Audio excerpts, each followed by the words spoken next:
Hey crafty people, it's Tasha. Welcome back to my channel. Today is filled with stamping, stenciling and die cutting. Oh my, for a clean and simple yet still mixed media card. Let's start with the die cutting. I've got this bejeweled die from my favourite card kit and I've cut it off screen from this chunky rainbow glitter cardstock and some double-sided adhesive foam.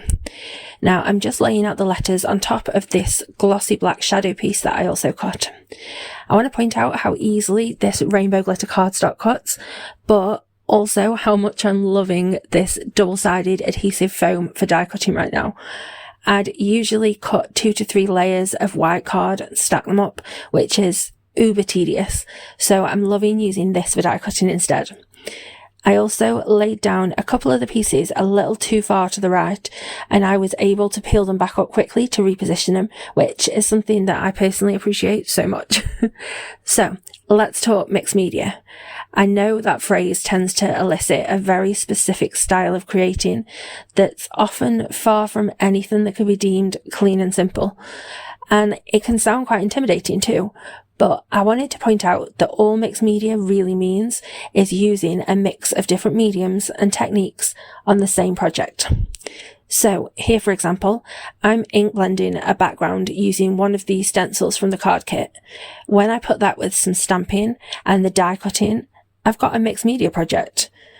I'm using some teal shades from Hero Arts, but I actually grabbed the wrong brush.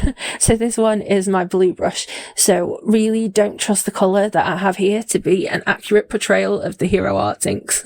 I did contemplate restarting, but I'm actually quite liking the colours that I'm getting, so I powered through it.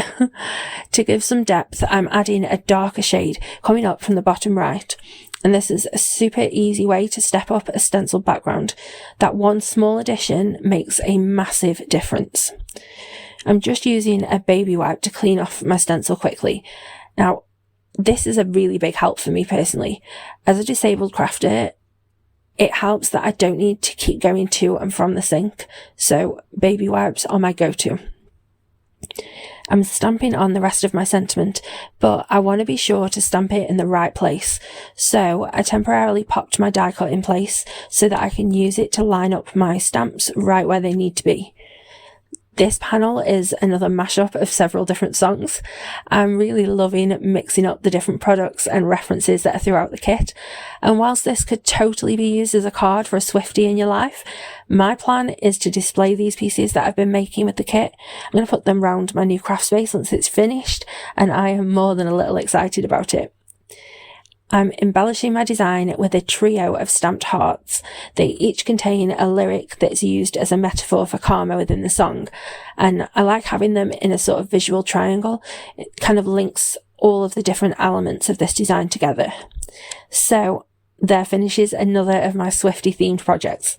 I'm planning to make lots more using the kit, and I think I'm going to make it a new series. So if you are a fellow crafty Swifter, get ready for that. If you're not a Swiftie, I have plenty of content to keep you happy too. So if you aren't already, please consider hitting that subscribe button and share this video with any crafty Swifties that you happen to know. I hope you have a lovely, happy, safe and wonderful week. Stay crafty. Bye.